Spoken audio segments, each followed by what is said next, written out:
2023년 건축공감에 주목해야 할 젊은 건축가로 이번에는 드로잉웍스의 김영배 소장님을 모셨습니다. 김영배 소장님, 저희 구독자분들께 개인 소개와 인사 부탁드립니다. 네. 안녕하세요. 저는 드로잉웍스의 김영배라고 합니다.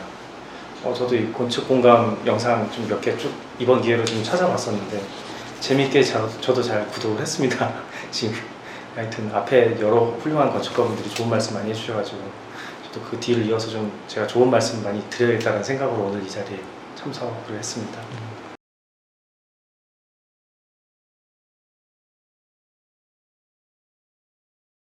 드로잉웍스를 이름을 어떻게 지었냐라는 질문이 진짜 가끔 나오는데요. 본질에 대한 고민이었어요. 저는 그냥 우리 그림 그리는 것도 드로잉이고 도면도 드로잉이라고 하듯이 그냥 드로잉 작업을 하는 곳이고, 그 드로잉은 사실 건축만 하는 게 아니라 제가 지금 하고 있는 작업들이 건축뿐만 아니라 전시에 참여하기도 하고 가구나 다른 어떤 소품들, 등기구도 다 디자인을 해서 제작을 하듯이 모든 것들이 그냥 드로잉 작업을 기반으로 하기 때문에 그런 작업실다라는 의미로 그렇게 했었던 겁니다.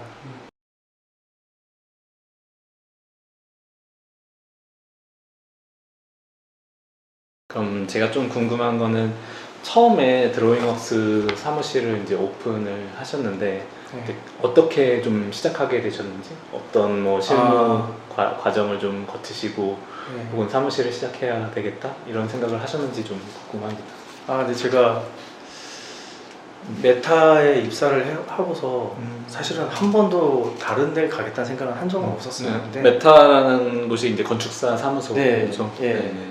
서로 이제 이상한 제가 모순이 생겼던 거니까 이 회사를 떠나고 싶진 않은데 제 일은 하고 싶은 거예요. 근데 그러려면 결국에는 떠나야 되는구나라는 걸 뒤늦게 좀 깨달았고, 그렇게 해서 이제 준비를 하던 중에 이제 말씀을 드리고 퇴사를 할 때 이제 인큐베이팅 과정을 좀 거치게 됐어요. 한 6개월 정도를 기존에 앉았던 제 자리에서 이제 소장님 옆자리로 옮긴 정도긴 한데 그렇게 해서 좀 독립적인 자세로 좀 일을 시작하게 됐고요.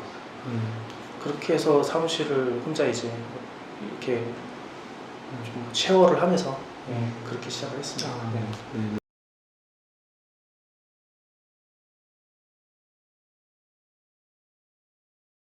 드로잉웍스의 전반적인 소개와 혹은 사무실이 갖고 있는 어떤 철학, 혹은 소장님이 갖고 계신 어떤 건축에 대한 생각, 이런 것 좀 간단하게 말씀해 주시죠.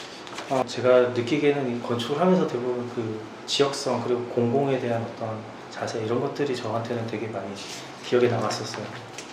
그래서 그런 생각을 하던 차에 사무실을 설립을 하게 되면서는 어떤 민간의 일을 하더라도 공공에 기여할 수 있는 어떤 그런 자세를 해야겠다는 생각을 많이 가졌었고요. 그리고 작업을 하는 데 있어서도 어떤 것을 좀 어떠한 지점을 가지고 저희가 생각을 해나갈까, 제가 그런 것들 되게 고민을 많이 했었거든요. 그게 과연 뭘까라고.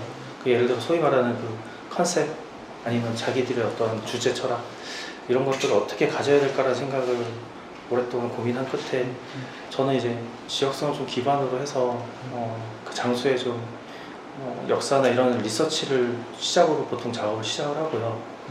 그리고 현재 어떤 그 가로의 풍경이나 그 주변 동네의 어떤 인상들을 되게 좀 주의 깊게 봅니다. 이제 현재를 기반으로 다시 미래에 대한 예측을 통해서 이제 저희 작업을 이제 시작을 하게 되고 있고요.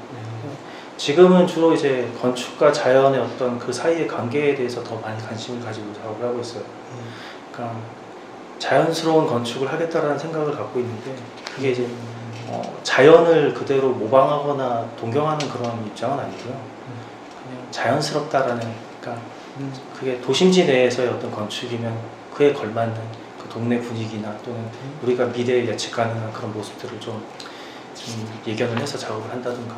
그래서 전 좀 그렇게 좀 너무 튀는 건물이 소위 이제 튀는 건물이 아닌 그런 작업들을 주로 하고 있던 것 같아요.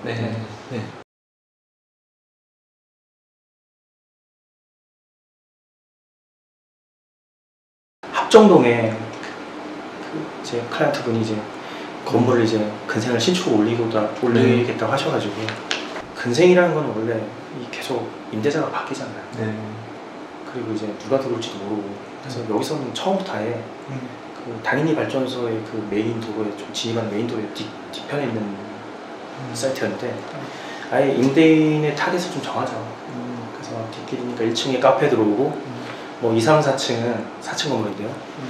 좀 작은 20평 남짓한 전용 공간 갖고 있으니까 스튜디오나 뭐 작은 사무실, 뭐 공방 이런 사람들이 들어오지 않겠냐 좀 그렇게 보자고 해서 이제 그런 거 그다음에 이제 뭐 그런 타겟을 가지고 좀 작업을 하다 보면은 뭐 창에 대한 제어도 좀 가능해요. 왜냐면 제가 항상 상가 건물 다니는데 작은 건물도 보면은 창문에 막 복합기 붙어 있고 책상 있고 막 그래요. 근데 이제 너무 벽이 없으면은 이게 그 지저분하잖아요. 네. 그런 것들 생각 못 하세요. 대부분.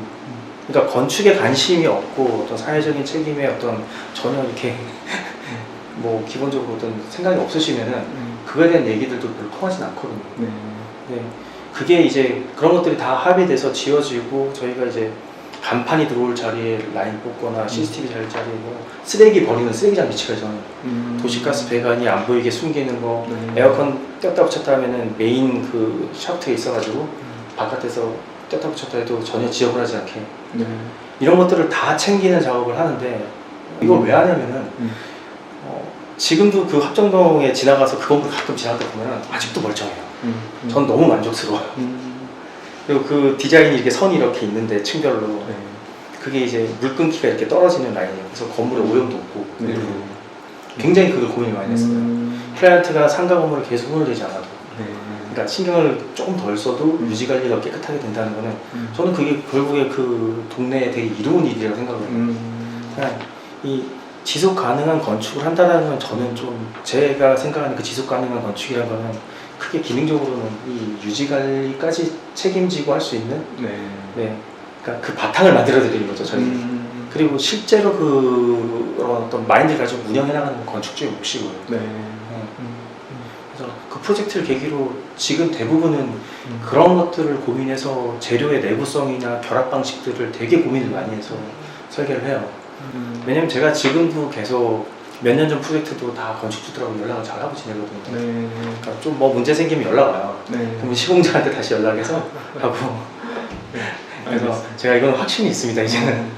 이게 어떻게 보면 소장님이 초반에 말씀해주신 그 건축의 공공성하고도 좀 연관이 있는 부분이에요. 건축의 이 어떤 사적인 것뿐만 아니라 공공의 역할을 하고 있기 때문에 우리는 이것들을 계속 지속 가능하게끔 혹은 앞으로 사용하는 건축주나 혹은 뭐 유저들이 그거를 어떻게 유지 관리를 하면서 계속적으로 사용할 수 있느냐 그런 것들을 좀 많이 고민하고 담아내려고 계속 하시는군요. 네 맞습니다. 알겠습니다.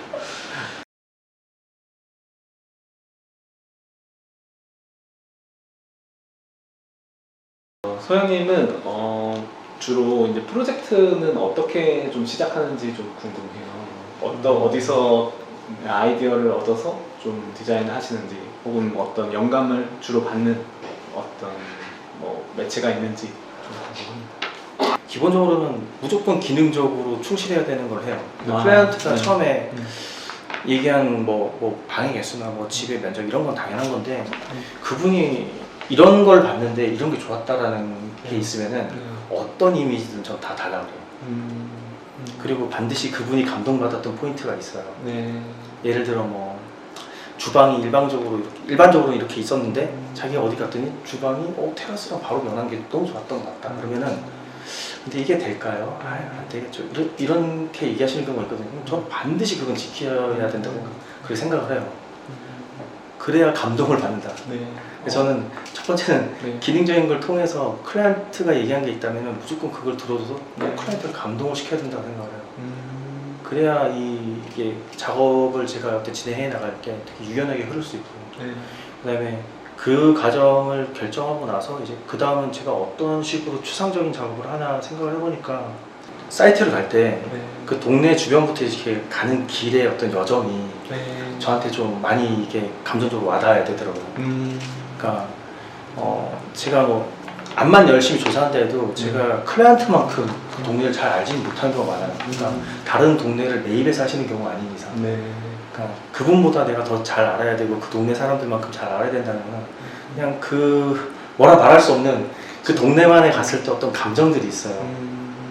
어떤 단서들이 있습니다. 그냥 뭐 어떤 대문이 이렇게 나 있네 저 집은. 그리고 뭐 벽돌이 좀 많이 붙어 있고 가다 보니까 벽돌과 유사한 타일 또는 화강석으로 되어 있는 데도 있고 그런 네. 변화들.